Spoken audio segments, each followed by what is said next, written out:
வணக்கத்துடன் இது இன்பா டாக்ஸ். நம்ம இந்த இன்பா டாக்ஸ் என்கின்ற இந்த வலையொலியில் பல செய்திகளை நம்ம பார்க்குறோம். ஒன்றில் அமெரிக்கா ஈரானுக்கு இடையே நடைபெற்று கொண்டிருக்கக்கூடிய போர் சார்ந்த விடயங்கள், தமிழக அரசியல் களத்தில் ஏற்பட்டு கொண்டிருக்கக்கூடிய சில மாற்றங்கள், அதுபோல் தமிழர் தாயகத்தை மையப்படுத்திய செய்திகள் என பல விடயங்களை மையப்படுத்தி நாம் தகவல்களை எடுத்து வைத்து கொண்டிருக்கின்றோம். இந்த சூழலில் இன்று ஒரு பிரதான விடயத்தை மையப்படுத்தி தான் நான் பேசலாம் என்று நினைக்கின்றேன். இந்தியாவின் துணை ஜனாதிபதி அவர்கள் இலங்கைக்கு விஜயம் செய்திருந்தார். அதாவது ஏப்ரல் 19ஆம் தேதி 20ஆம் தேதி இந்த விஜயம் நடைபெற்றது. இந்த இரு நாட்டு சந்திப்புகளுக்கிடையே பேசப்பட்ட விடயங்கள் என்ன? மீண்டும் ஒரு கண்துடைப்பு நாடகத்தை இந்தியா எடுத்திருக்கிறதா, அல்லது ஆக்கப்பூர்வமான களங்களை நோக்கி இந்தியா நகர்வதற்கு இந்த சந்திப்பும் பேச்சுவார்த்தையும் களம் அமைத்ததா? இதுதான் நாம் மனதிற்குள் எழும்பி இருக்கக்கூடிய கேள்வி. முதலில் அது சார்ந்த தகவல்களை நாம் பார்க்க வேண்டியதிருக்கின்றது. இந்தியாவின் துணை ஜனாதிபதி அவர்கள் கொழும்பின் பிரபலமான அந்த விமான நிலையத்திற்கு வருகை தருகிறார். அவருக்கு மிகப்பெரிய வரவேற்பு கொடுக்கப்படுகிறது இலங்கை அரசின் சார்பில். அதன் பின்பு இலங்கையின் ஜனாதிபதியையும் பிரதமரையும் இந்தியாவின் துணை ஜனாதிபதி சந்தித்து பேசுகிறார். இந்த சந்திப்பு மிக முக்கியம் வாய்ந்த சந்திப்பு என்று எடுத்து வைக்கப்படுகிறது.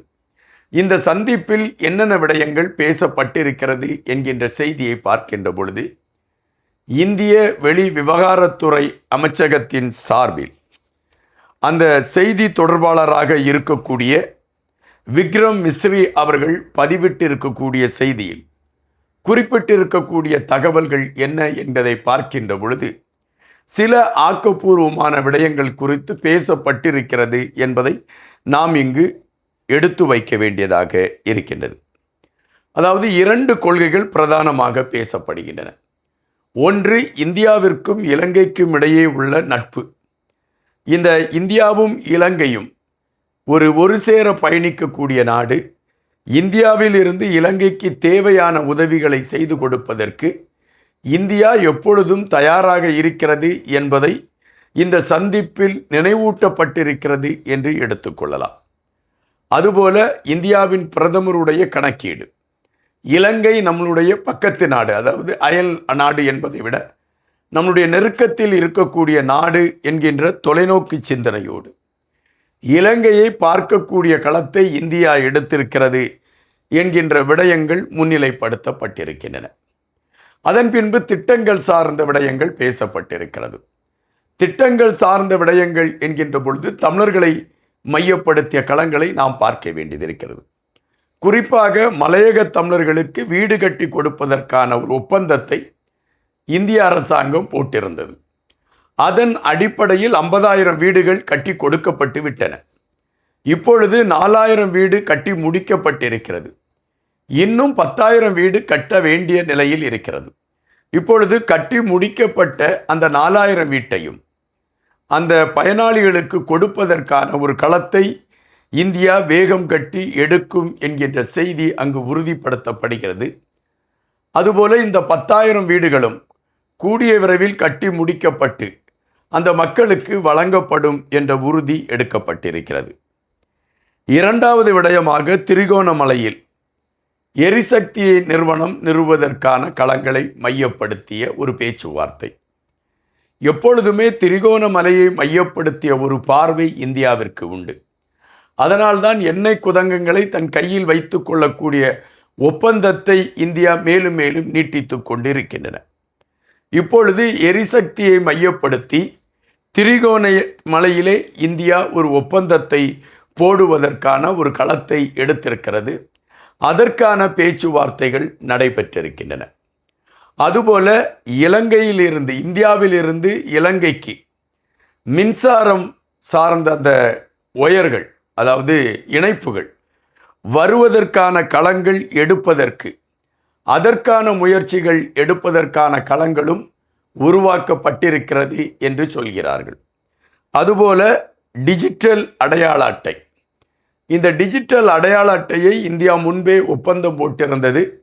டிஜிட்டல் அடையாள அட்டை உருவாக்கி கொடுப்பதற்கு இந்தியா உதவி செய்யும் என்று அறிவித்திருந்தது. அதன் அடிப்படையில் இப்பொழுது டிஜிட்டல் அடையாள அட்டை உருவாக்கத்திற்கும் இந்தியா தலை சாய்த்திருக்கிறது. அதுபோல மின்சார இணைப்புகள் இவைகளை மையப்படுத்திய களங்களும் எடுக்கப்படுவதற்கு இந்தியா களம் அமைக்கும் என்று உறுதிப்படுத்தப்பட்டிருக்கின்றன.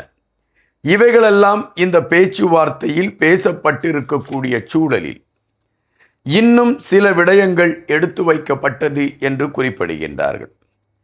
அது குறிப்பாக தமிழர்களுக்கான காணிகள் விடயங்களை குறித்த செய்திகள் எடுத்து வைக்கப்பட்டிருக்கிறது. ஆனால் அவைகள் குறிப்புக்குள் ஏறவில்லை என்ற செய்தியும் வருகின்றன.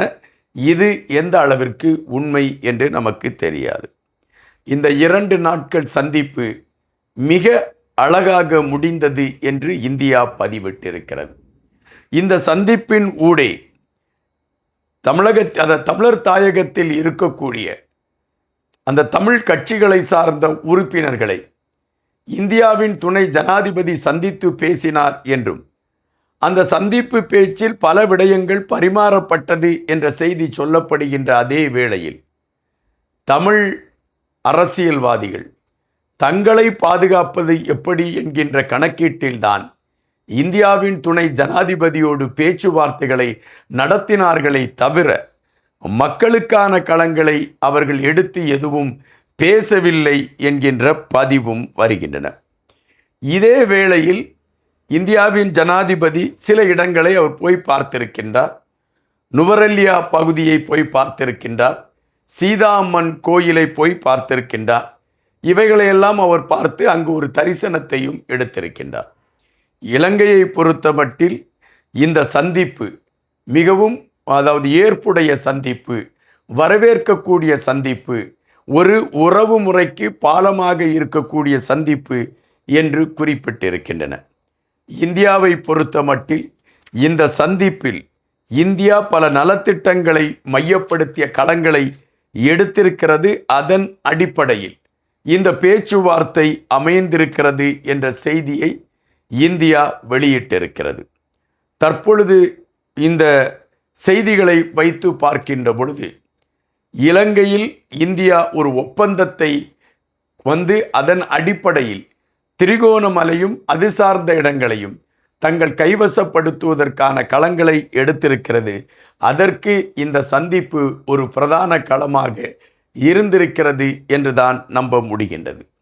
இலங்கையை பொறுத்தமட்டில் எப்பொழுதும் இந்தியாவை பகைத்து கொண்டு பயணிக்க முடியாது என்கின்ற நிலைப்பாட்டில் இந்தியா எடுக்கக்கூடிய பல விடயங்களுக்கு ஆமாம் சாமி என்று இலங்கை தலையசைத்திருக்கிறது என்ற செய்தியும் இங்கு பதிவு செய்ய வேண்டியதாக இருக்கிறது. நன்றியுடன் இன்பா.